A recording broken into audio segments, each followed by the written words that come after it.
My name is Garrett Turner, and at 32 years old I thought I understood the meaning of trust.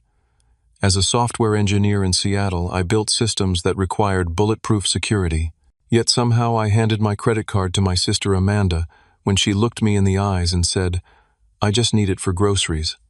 By morning, $8,700 had vanished.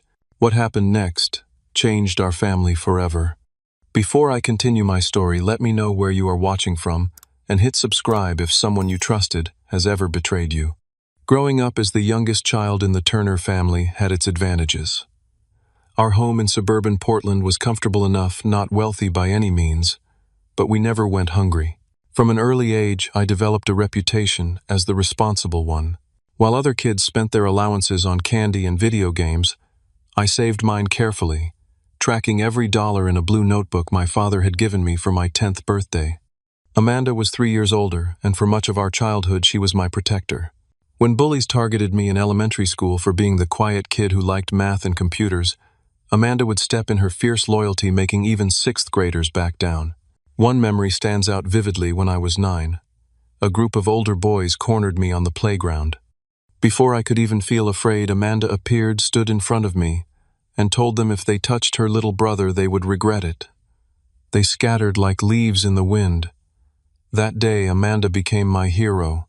This dynamic created a deep bond between us. I looked up to her with admiration and gratitude that remained even as we grew older, and our paths diverged dramatically. Amanda was charismatic, popular, and spontaneous, where I was methodical, introverted, and cautious. She lived for the moment. I planned for the future. Everything changed when our father was diagnosed with aggressive pancreatic cancer. I was 15, Amanda 18. Dad fought hard for 11 months, but the disease took him anyway. His loss devastated our family. But he had been practical enough to leave us with a substantial life insurance policy.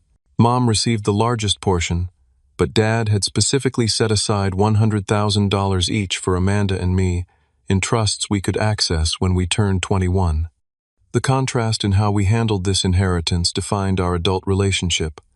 I used mine to finish my computer science degree at the University of Washington debt-free, put a down payment on a modest condo, and invest the rest. By 30, I had grown that inheritance into a healthy portfolio that would have made Dad proud. Amanda took a different path.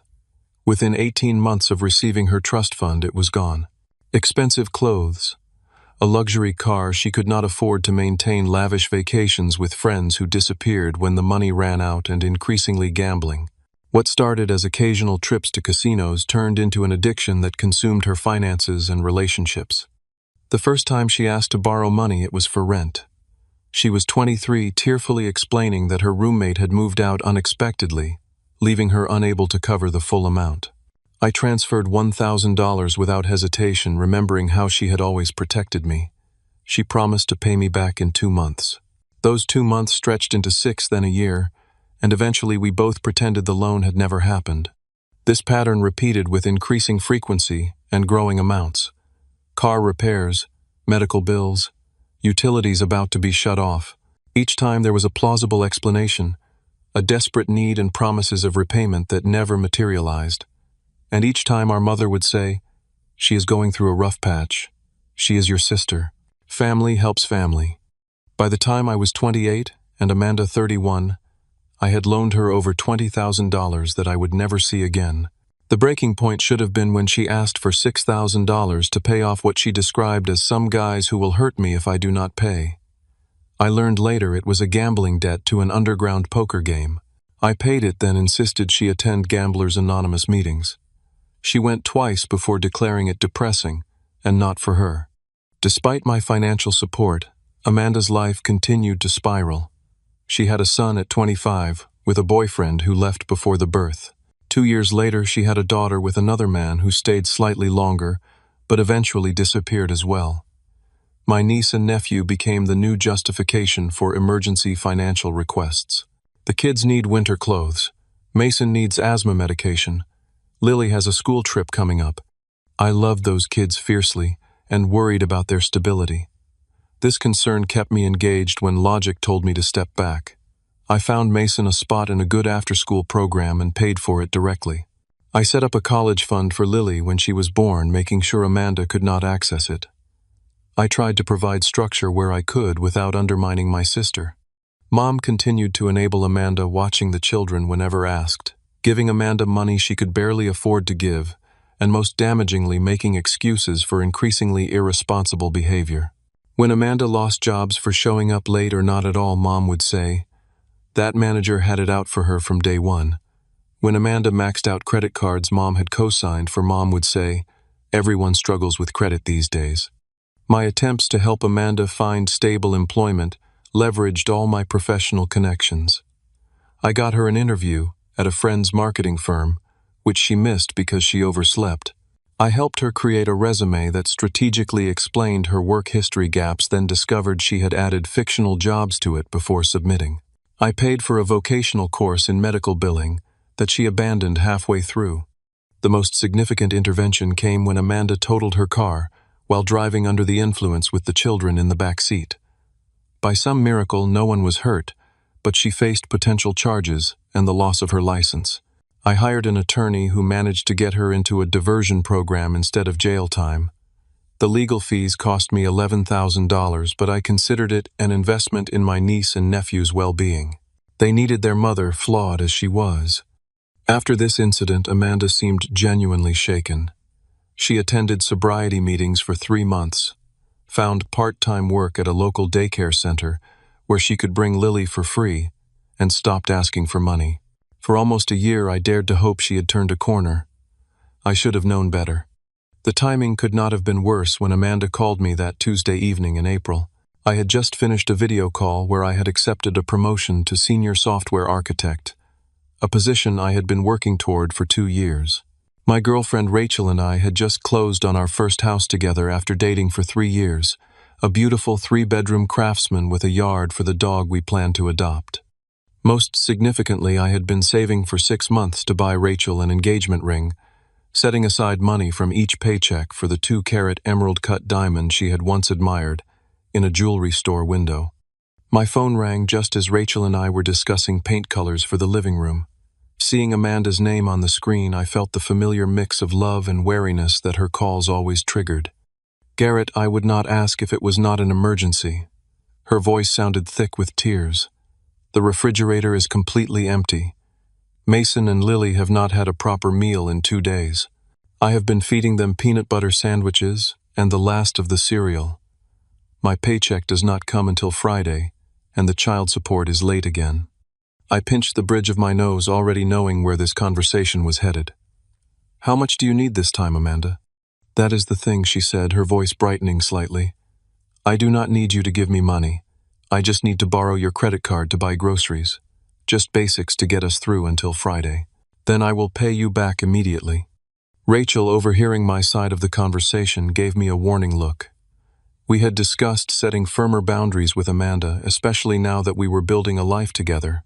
I covered the phone and whispered, "Her kids need food." Rachel whispered back, "She always has a story, Garrett. Remember Christmas when she needed money for gifts, and then posted pictures from a casino on Instagram the next day?"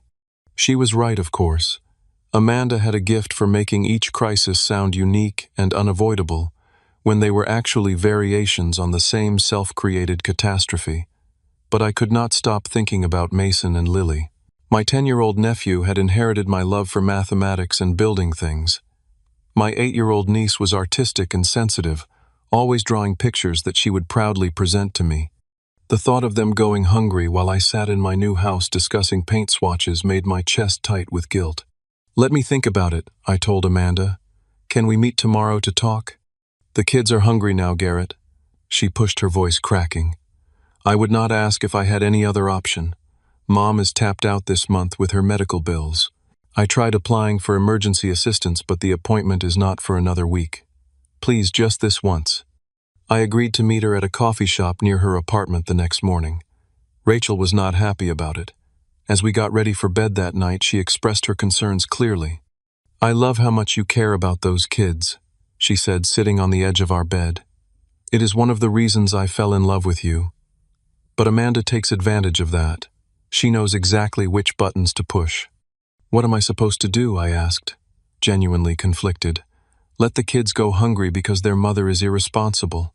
You could buy the groceries yourself and take them over, or order delivery directly to their house, or give gift cards specifically for the grocery store. There are ways to help those kids without handing Amanda unrestricted access to your credit card. Her suggestions were sensible, but they also required confronting Amanda's deception directly. Despite everything, I still struggled with seeing my sister as someone I needed to guard against. Part of me still saw the fierce girl who had protected me on that playground. When I met Amanda at the coffee shop the next morning, I was struck by how tired she looked. Her hair was pulled back in a messy ponytail, dark circles shadowed her eyes, and her clothes looked slept in. She had always been naturally pretty, but stress and hard living were taking their toll. At 35, she looked a decade older. "Thank you for meeting me," she said, clutching her coffee cup with both hands. "I know you probably think I am a complete disaster." I do not think that I said automatically, though part of me did. The thing is, I have been doing better. I really have. I have been clean from gambling for 2 months now. I have not missed a day of work. But the bills just keep piling up from before, and with the kids growing so fast, they constantly need new clothes and school supplies. She paused, looking down. Mason had a growth spurt and none of his pants fit anymore. That is why I had to use the grocery money for clothes this month. I thought I could stretch what food we had, but it ran out faster than I expected. Her explanation sounded reasonable. Kids did grow quickly at that age, and 2 months without gambling would be the longest stretch of sobriety she had managed in years if it was true. "I am really proud of you for staying away from gambling," I said cautiously. "That is a big step." Her face brightened. "It has been hard, but I am determined this time.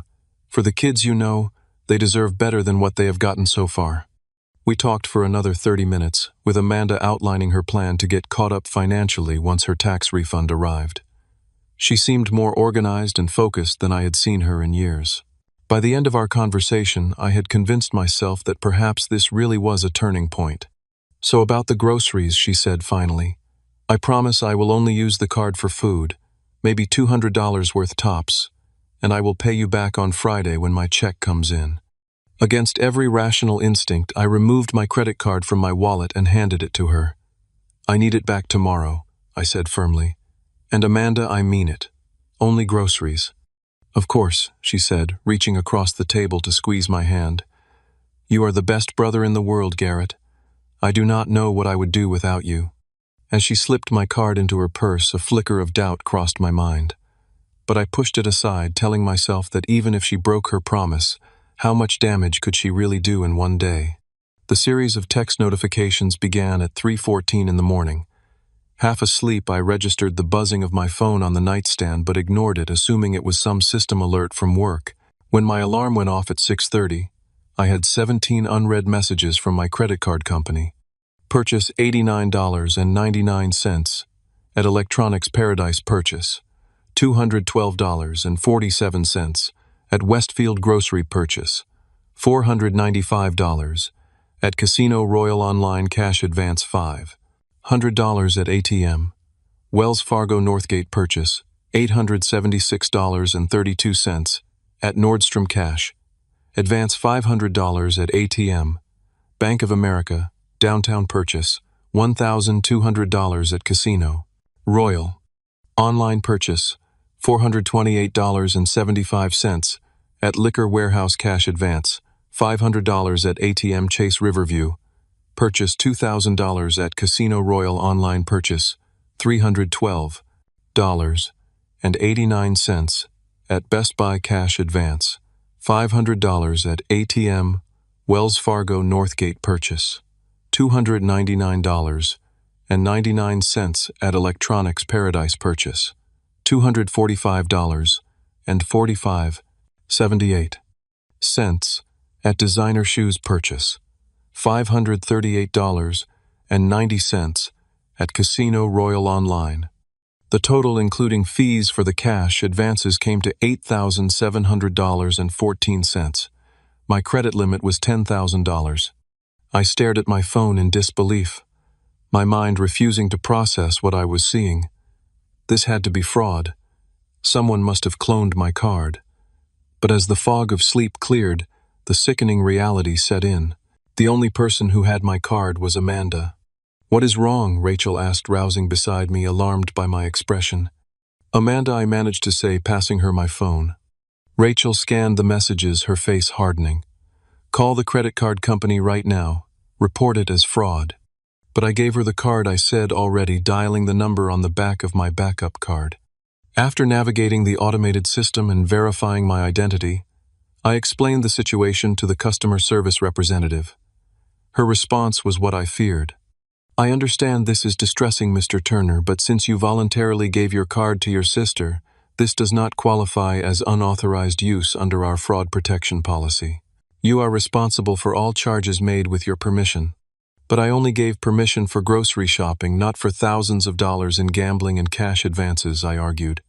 "I am sorry, sir, but without evidence that the card was taken without consent or used after you reported it missing, these charges are valid.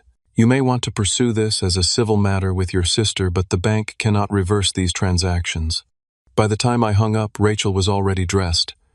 "I am going with you to find her," she said, her voice leaving no room for argument. We drove to Amanda's apartment complex, a run-down collection of two-story buildings on the outskirts of the city.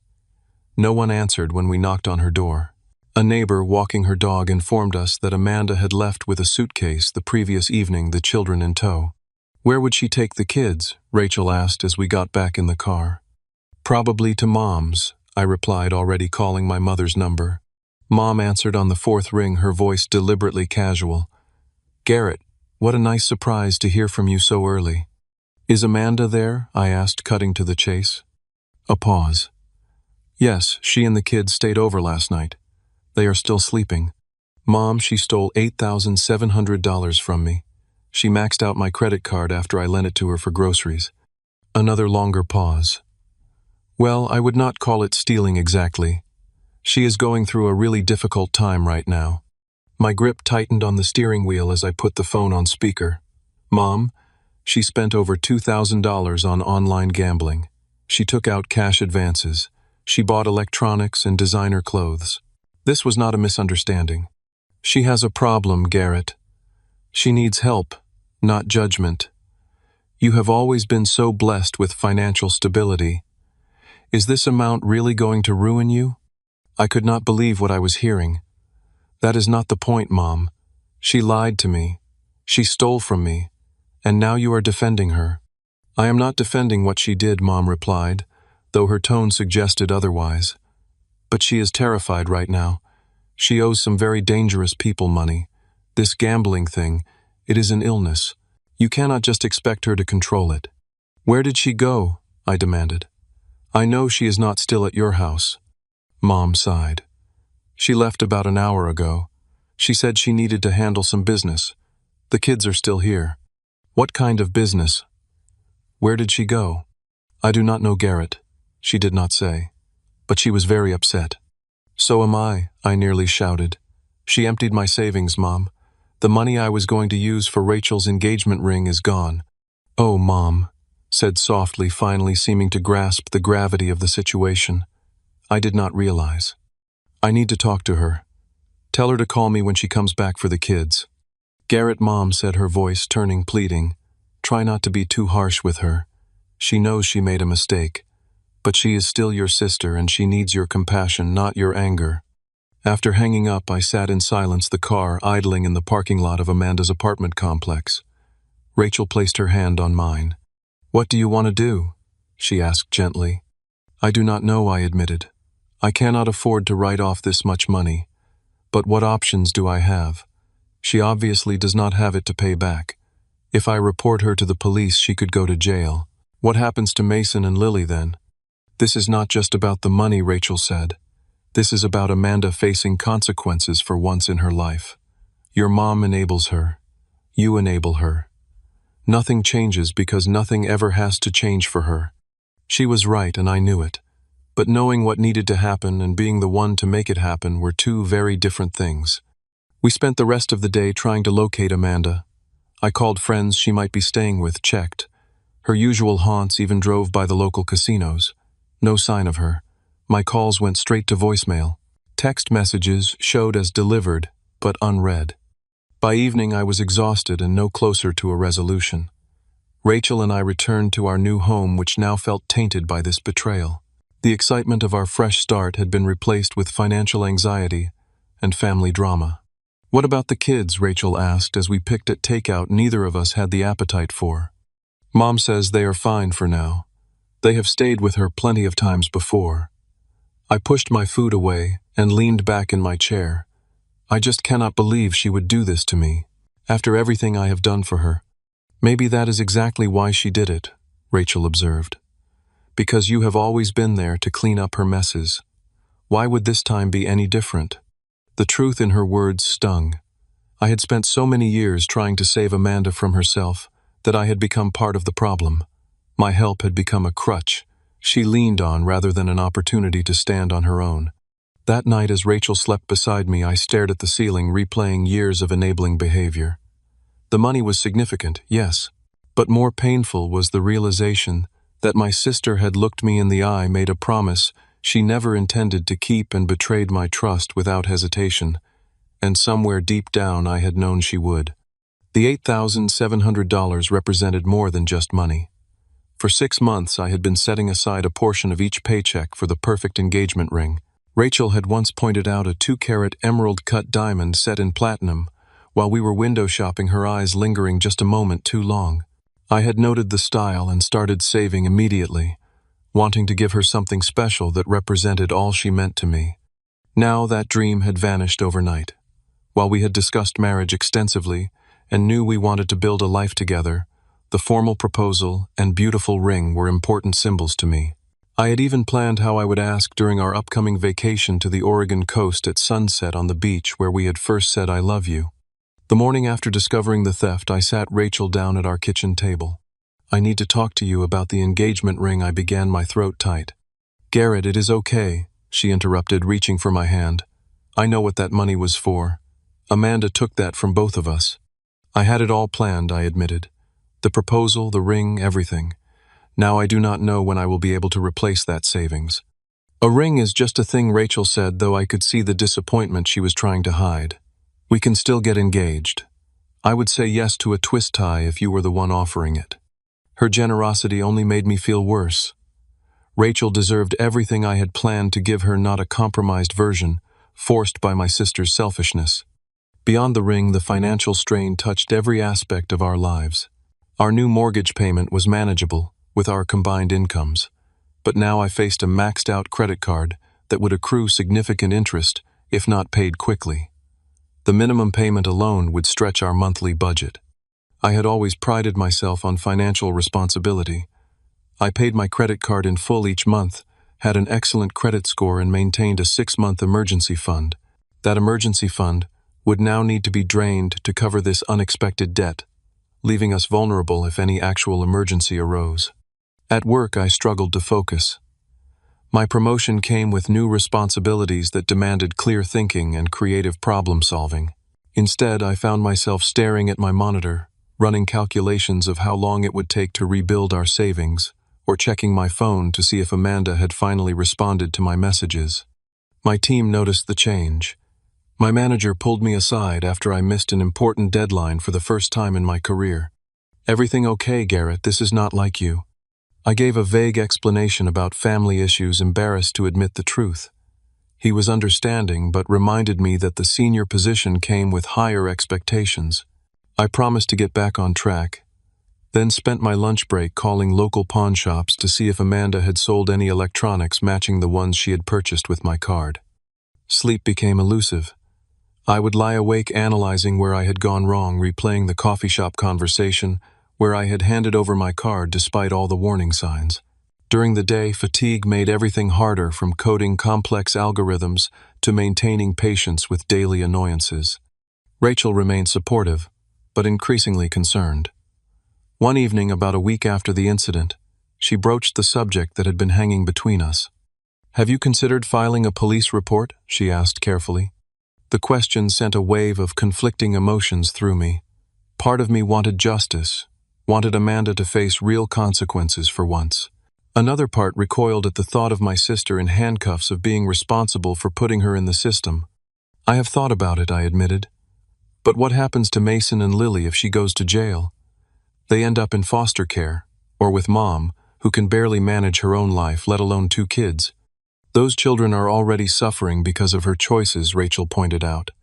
Maybe this is the wake-up call she needs. Rock bottom can be the foundation for rebuilding. Or it could push her deeper into desperation, I countered. You know how these cycles work. Desperation leads to worse decisions, not better ones. We went back and forth, neither of us changing position, both of us frustrated by the impossible situation. By the end of the conversation, we had tabled the decision, but were left with a subtle tension between us that had never existed before. The strain extended beyond Rachel to other relationships.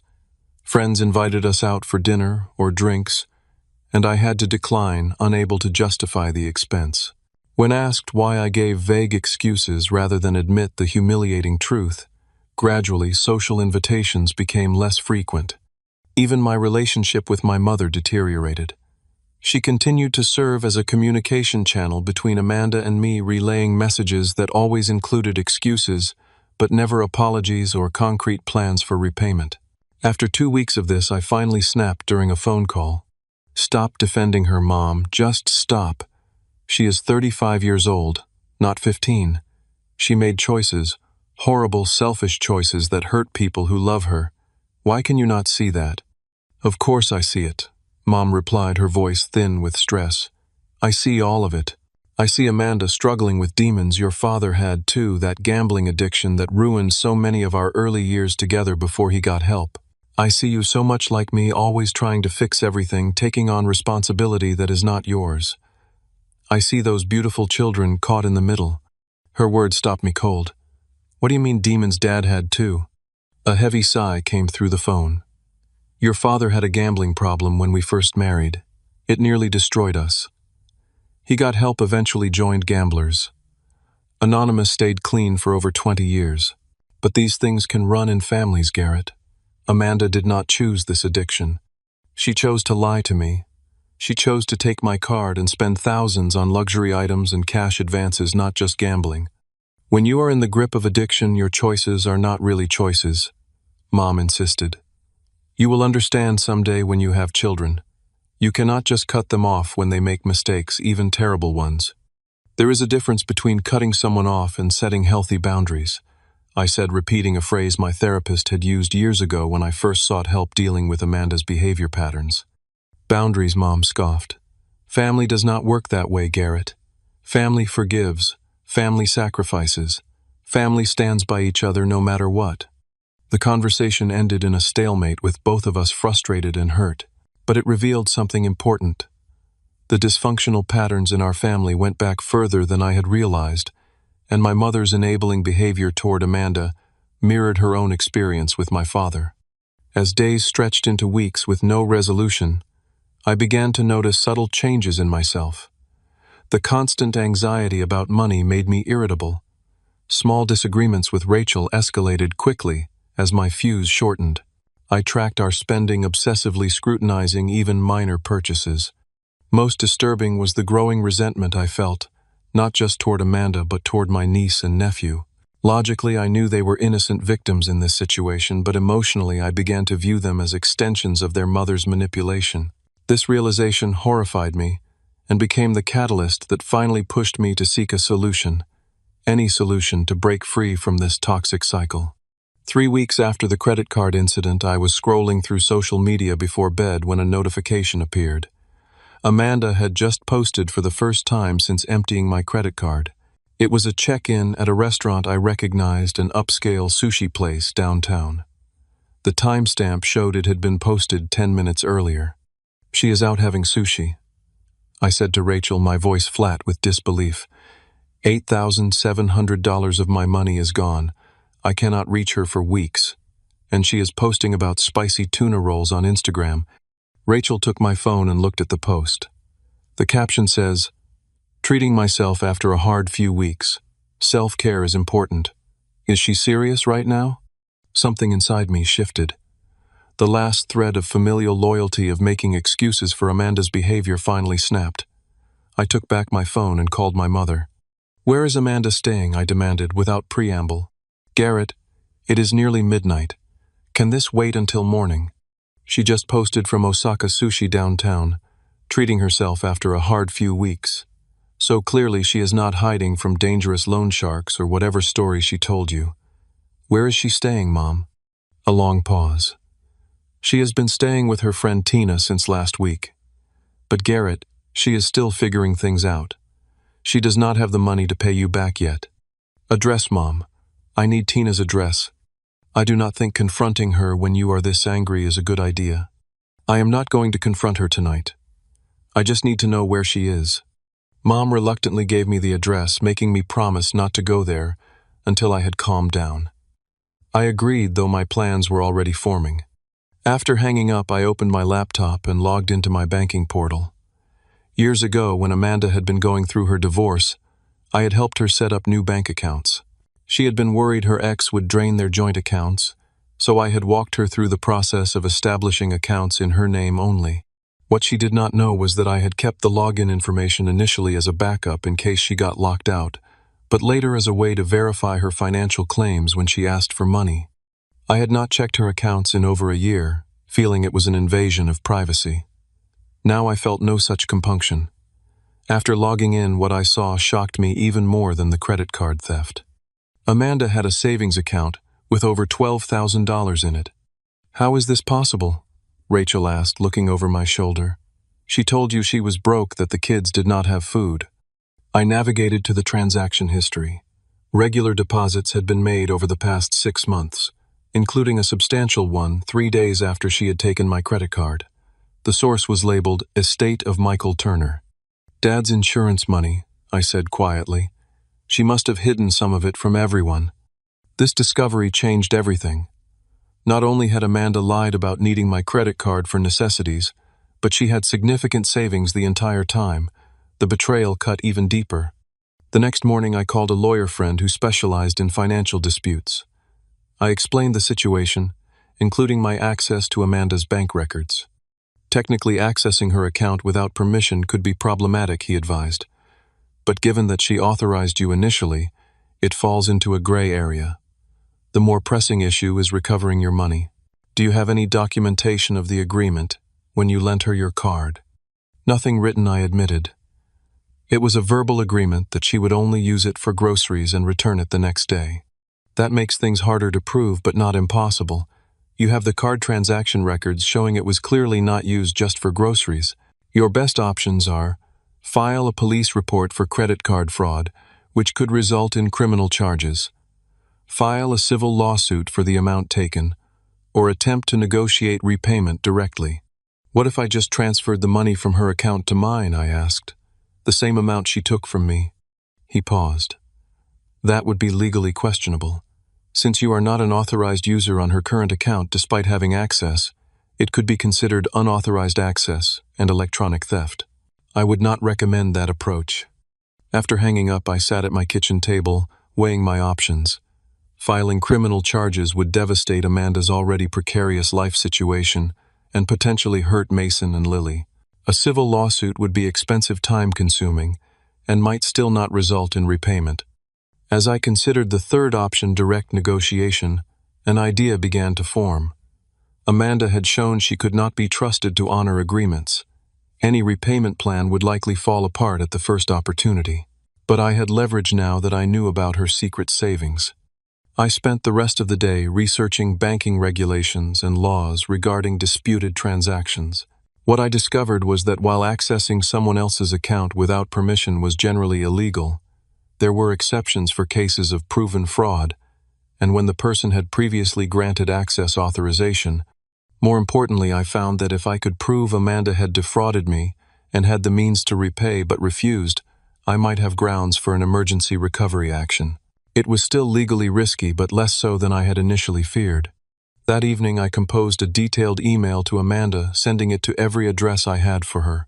I outlined exactly what she had done, attached the credit card statements showing all purchases, and made it clear that I knew about her secret savings account. I gave her 24 hours to either return my card and transfer $8,700 to my account, or I would pursue all legal options available to me, including filing fraud charges and seeking an emergency asset freeze. on her accounts. Do you think she will respond? Rachel asked after reading the email. I doubt it, I replied. But now I have documentation that I attempted to resolve this directly before taking other measures. The 24 hours passed with no response from Amanda. My mother called upset that I had threatened legal action, but I remained firm. This is between Amanda and me now, Mom. I have given her a reasonable opportunity to make this right. Having received no response by the deadline, I made my decision. While technically risky, I believed I had sufficient justification to recover exactly what was taken from me. I would not take a penny more than the $8,700 that had been stolen, and I would document everything carefully to show this was recovery of fraudulently obtained funds, not theft. Late that night, after Rachel had gone to bed, I sat down at my computer and logged into Amanda's account one last time. I set up a transfer for exactly $8,700 to my checking account, labeled it Repayment of Fraudulent Credit Card Charges, and included a note with the dates and transaction numbers from my credit card. Statement. Before confirming the transfer, I paused, considering the potential consequences. This action would likely end any chance of reconciliation with my sister. It might create a permanent rift in our family, but allowing her to steal from me without consequences would only enable further destructive behavior, hurting not just me, but eventually Mason and Lily as well. I clicked confirm. The transfer was scheduled to process at 2 a.m, the standard time for the bank's overnight batch processing. I added a final note to the transaction details. Amanda, I gave you every opportunity to make this right. This money was taken from me through deception and used for gambling and luxury purchases while you claimed your children were hungry. I am only reclaiming what was wrongfully taken. If you want to discuss this like adults, you have my number. With that done, I closed my laptop and went to bed feeling a strange mixture of anxiety and relief. Whatever happened next, I had finally taken action to break the cycle of enabling that had defined our relationship for too long. At exactly 2 a.m, the transfer from Amanda's account to mine was processed. I knew this because I was still awake, too anxious to sleep, repeatedly refreshing my banking app until I saw the deposit appear. $8,700. The exact amount she had taken from me. I had expected to feel triumphant, or at least relieved. Instead, I felt a complicated mix of emotions. Vindication, yes, but also sadness that our relationship had deteriorated to this point, and anxiety about the inevitable fallout. I finally drifted off to sleep around 3, mentally preparing for the storm that would come. The storm arrived at 6:02 in the morning, just as the first light of dawn was filtering through our bedroom curtains. My phone erupted with Amanda's ringtone, startling both Rachel and me awake. You stole from me. Amanda screamed so loudly, I had to hold the phone away from my ear. How could you do this? I just checked my account and the money is gone. I did not steal from you, Amanda, I replied, keeping my voice deliberately calm. I recovered the exact amount you took from me after lying about needing groceries for your children. That was my money, she shrieked. I was going to pay you back. Now I cannot pay my rent. The kids and I will be homeless. Is that what you want? You had 3 weeks to contact me about repayment. Instead, you ignored my calls and messages while posting about sushi dinners on social media. And we both know the kids have been staying with Mom more than with you lately. I am calling the police, she threatened. This is theft. You hacked my account. Go ahead, I said, surprising myself with how steady my voice remained. I have documented everything.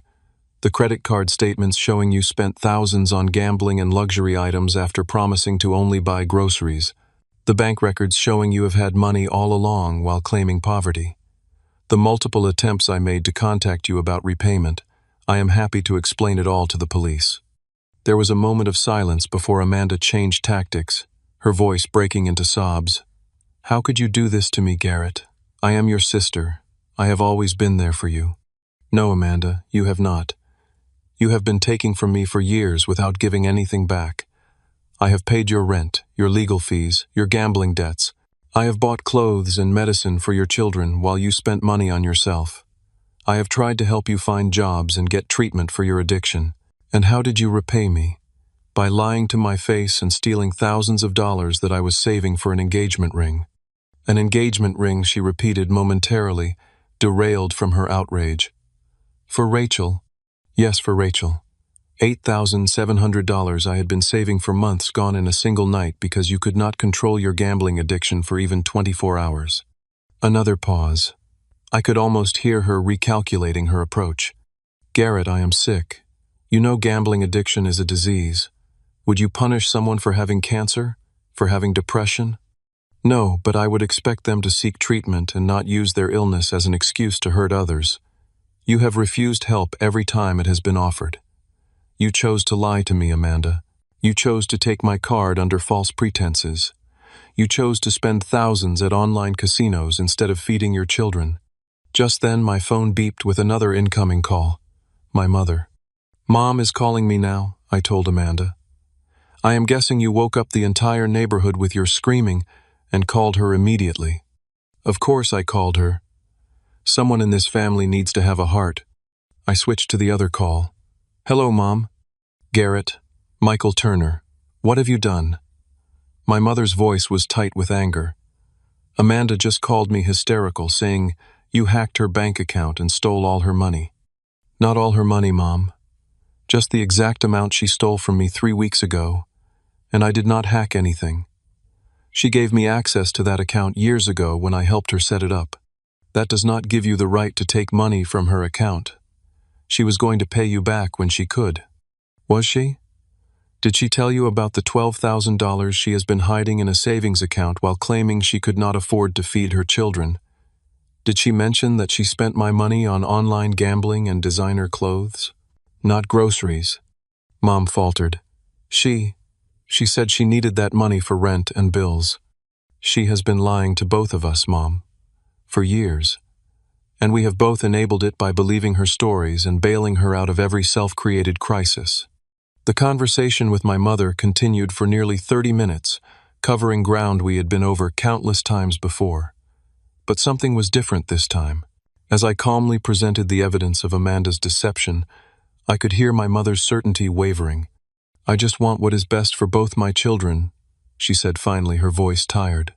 I know you do, Mom. But protecting Amanda from consequences is not what is best for her. It never has been. After hanging up with my mother, I received a barrage of text messages from Amanda, alternating between threats, pleas, and guilt trips. I am going to sue you for every penny you have. Please, Garrett, I need that money for rent. I will be evicted. After everything I did for you, growing up, how could you betray me like this? The kids will suffer because of what you did. Is that what you want? I responded to none of them, following the advice of both my lawyer friend and Rachel to avoid creating any written record that could be misinterpreted or manipulated. By mid-morning, the situation had escalated further. Amanda had apparently called several family members and friends, telling them a distorted version of events where I had maliciously hacked her account and stolen money she needed for essential expenses. My phone filled with messages from relatives expressing disappointment or asking for my side of the story.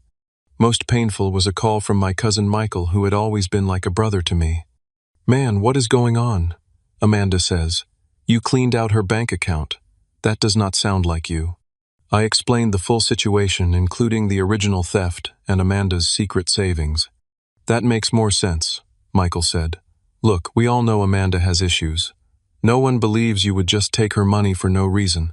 But maybe there was another way to handle it. I tried other ways, I told him. I tried calling her.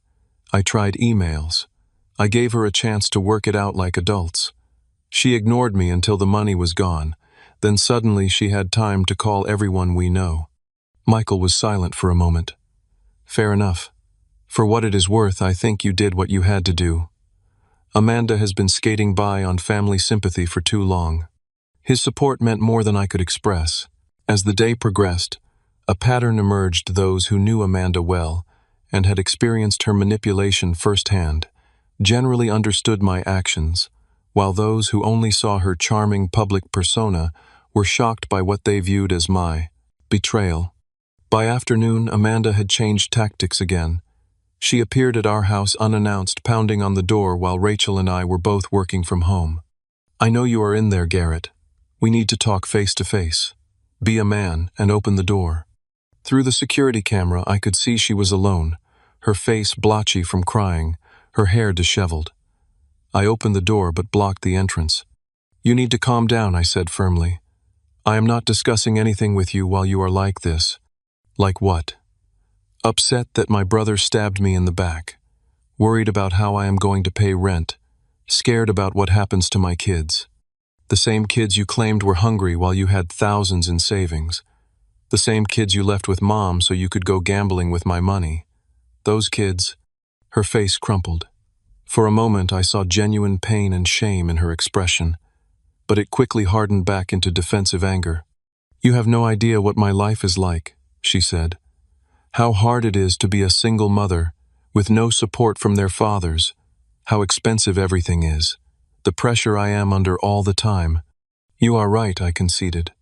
"I do not know exactly what that is like, but I do know that lying and stealing from the people who love you is not the answer." "So what am I supposed to do now? My rent is due in 3 days. I do not have enough money left." "That is not my problem anymore, Amanda. You had the money. You chose to hide it while asking me for more. Now you need to figure it out on your own, or what you will let your niece and nephew be homeless."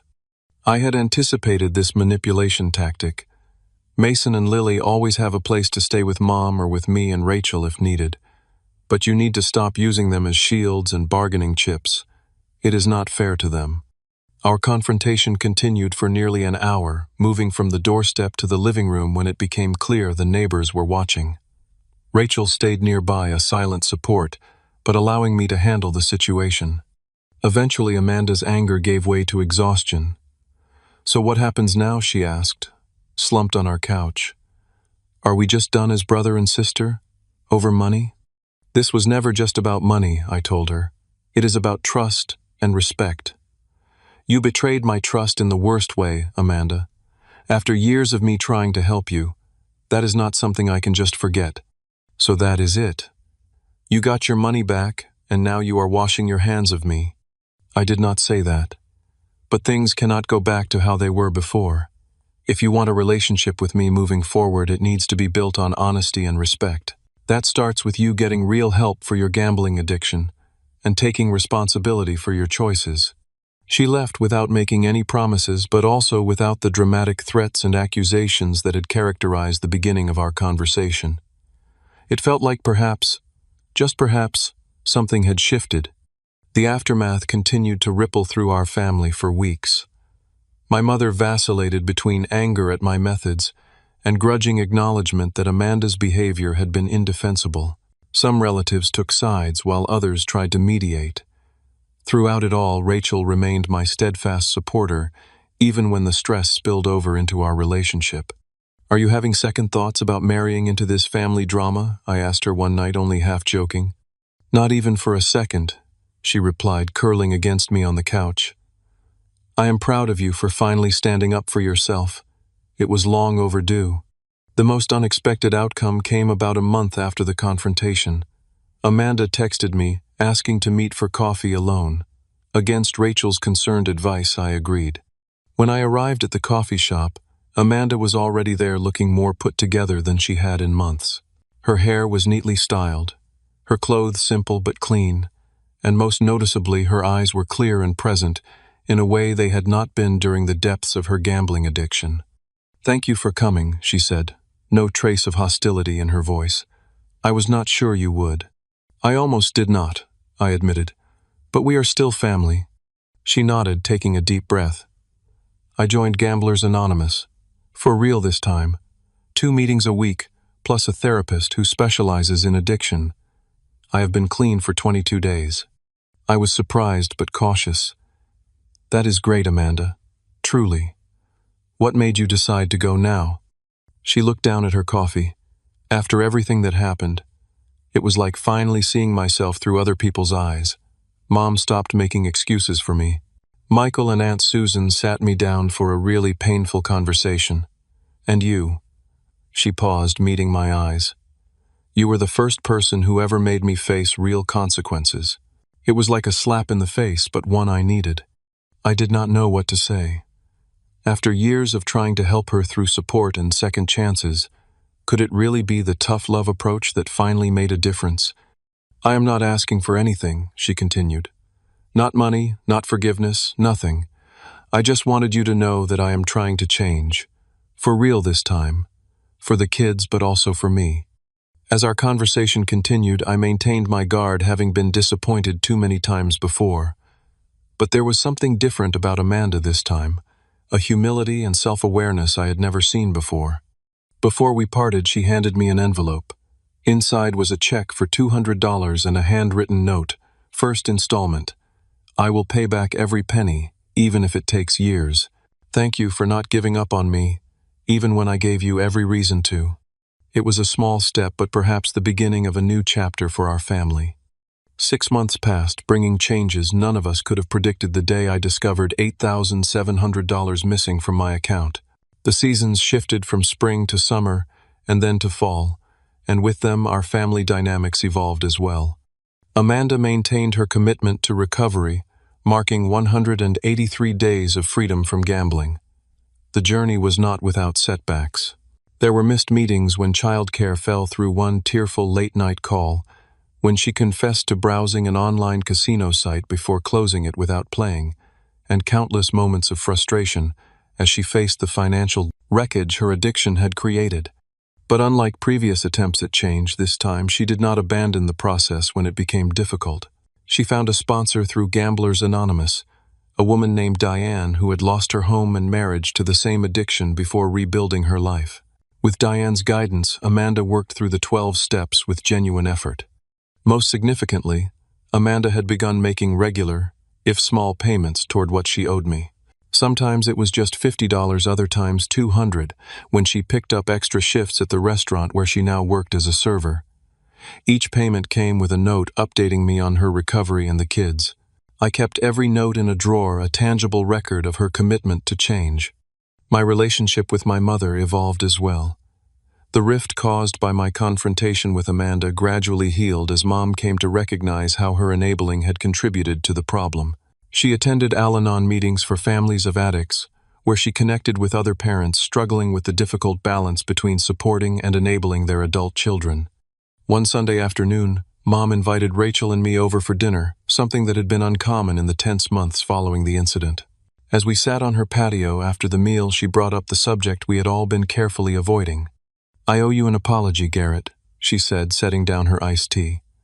"For years I made excuses for Amanda's behavior and expected you to do the same. I convinced myself it was what a loving mother would do, but I was wrong. I was not helping her. I was making it easier for her to avoid facing her problems. You were trying to protect her," I offered, seeing the pain in my mother's eyes. "Just like you always protected both of us growing up."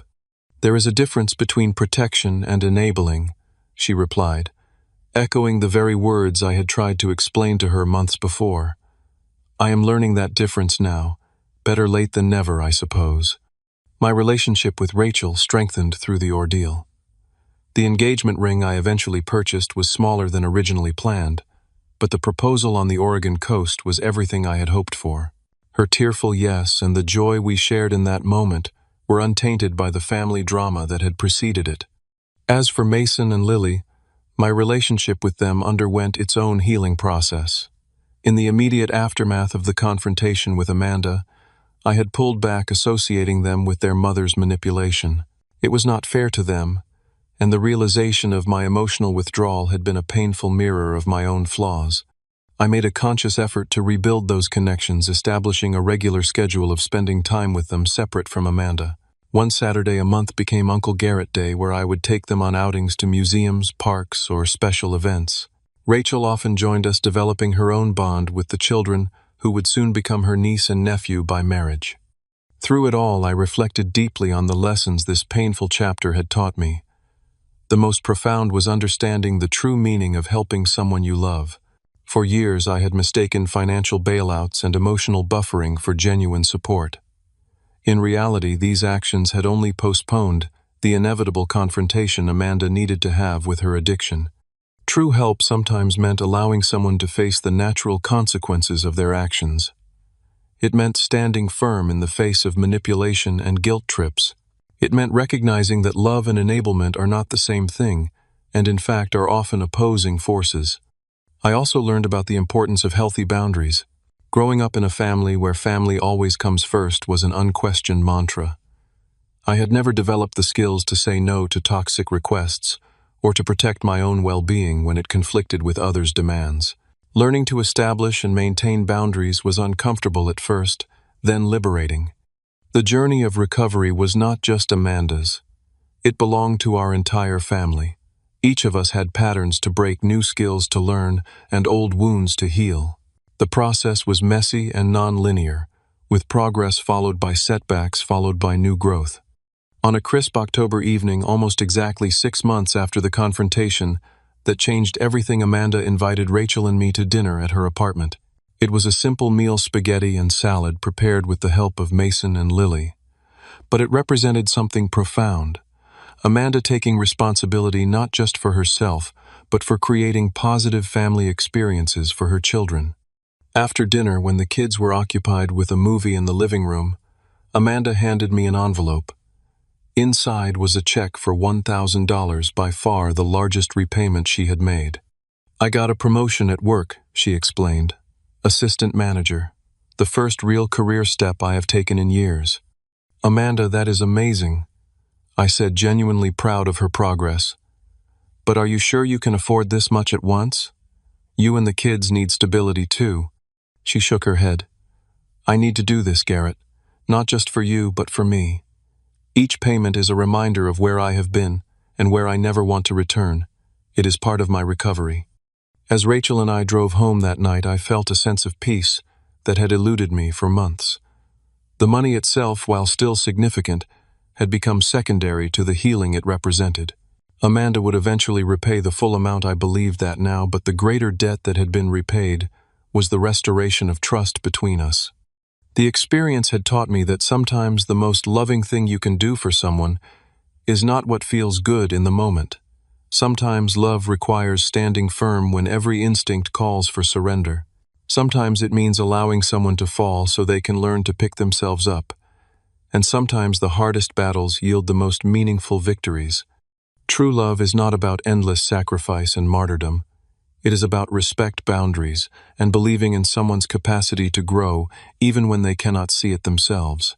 It is about holding people accountable because you know they are capable of more than their worst behaviors.